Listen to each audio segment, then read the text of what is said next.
अस्सलाम वालेकुम दोस्तों, तुसी वेखदे पे हो पाक पतनकास्ट। मैं ਤੁਹਾਡਾ ਦੋਸਤ ਅਹਿਮਦ ਫਰਾਜ਼। दोस्तों सब तो पहले रिक्वेस्ट है चैनल ਨੂੰ ਸਬਸਕ੍ਰਾਈਬ ਕਰ ਲਓ। ਬਹੁਤ ਸ਼ੁਕਰੀਆ। ਕਿਸੇ ਭਰਾ ਵੀਰ ਨੂੰ first timer and second timer ਬਰੀ ਡਰਾਈਵਰ ਗਾਇ ਚਾਹੀਦੀ ਹੋਵੇ ਬਾਇਤਮਾਦ ਔਰ ਭਰੋਸੇ ਨਾਲ ਪਰਚੇਸ ਕਰ ਸਕਦਾ ਹੈ। ਮੌਜੂਦਾ ਪਤਾ ਅੱਡਾ ਬੁੰਗਾ ਹਯਾਤ ਤਹਿਸੀਲੋ ਜ਼ਿਲ੍ਹਾ ਪਾਕ ਪਤਨ ਸ਼ਰੀਫ।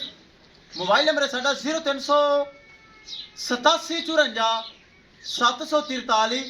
व्हाट्सएप नंबर भी यही है जी, लोकल नंबर भी यही है। माशाल्लाह 14 साली फ्रीज पीछे बच्ची लगाई सी चैनल के बराबर देखी होनी। माशाल्लाह बहुत अच्छी चीज़।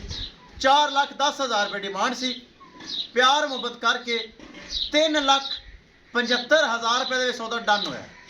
बहुत अच्छा भाई शाह साहब गुजरात अजीज भट्टी अस्पताल के नज़दीक। माशाल्लाह अगर सन सुन रहे हैं साढ़ा खसूसी सलाम है। गुजरात शहर माशाल्लाह जा रही है। अल्लाह ताला मालिक दा नसीब करे।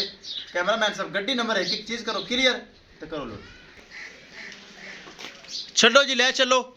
अल्लाह ताला अली शाह साहब दे नसीब करे जिन्हें गुजरात शहर दे विच बह के ए माशाल्लाह गाय परचेज की।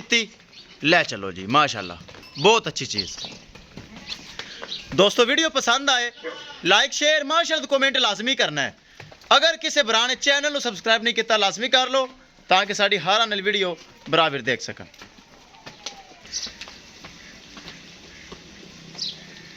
ले चलो जी अजीज भट्टी अस्पताल गुजरात शहर जेड़े मेरे भरा वीर गुजरात जैलम खारियां वजीराबाद सुन रहे हैं, मेरा सब नू सलाम है।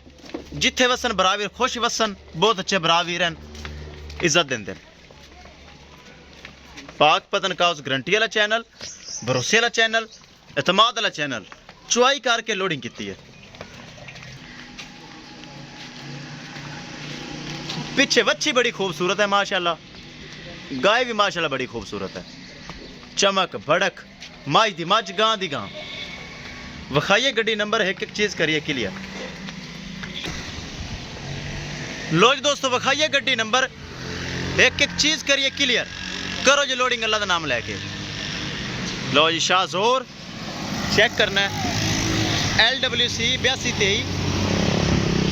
ड्राइवर साहब हैं महफूज तरीके ना लोड करने हैं। लो जी किसी मेरे भरा वीर नू मजीद जानवर चाहिए होवे बाएतमाद और भरोसे नाल परचेज कर सकता है। इंशाल्लाह दोस्तों मिलांगे एक नई वीडियो के नाल। अपने फराज दोस्त को इजाज़त। अल्लाह निगहबान।